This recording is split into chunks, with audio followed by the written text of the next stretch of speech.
So, Mr. President, I was disappointed to learn yesterday that President Biden had walked away from negotiations on infrastructure spending with Senator Capito. For several weeks, the ranking member of the EPW committee has been engaged in good faith on finding common ground with the administration. She's led several of our colleagues in literally exhaustive efforts to put a bipartisan deal within reach. Senate Republicans proposed historic investments in the kinds of things most Americans would call actual infrastructure. They met and exceeded the president's own threshold demands. And then they were left at the table. Our colleagues weren't wrong to bet on bipartisanship.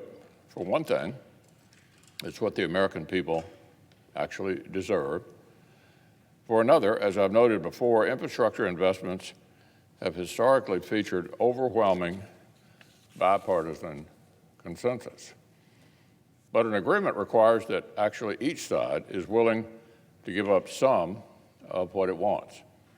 And as we learned yesterday, President Biden is unwilling to let go of some of the most radical promises he made to the left wing of his party.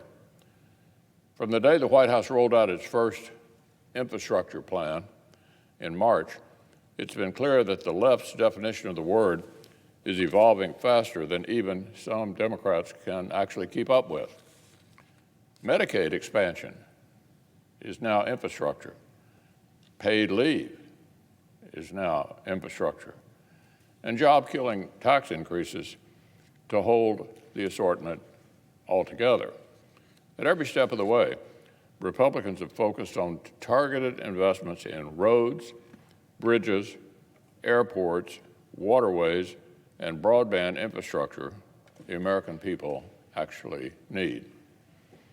But yesterday, President Biden showed that his patience for the smart, bipartisan approach was wearing thin. He directed Democratic leaders in Congress to get ready to ram through more expansive, unrelated spending unilaterally. Meanwhile, Senator Capito and our colleagues on the EPW committee continue to demonstrate that bipartisan infrastructure investment is actually still within reach. In April, the Senate passed their water infrastructure bill by a count of 89-2.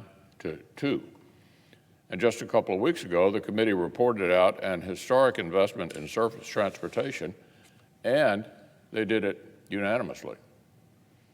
It's disappointing that the president has been unwilling to follow the Senate's productive example. And now some of our colleagues have signaled that they intend to use this month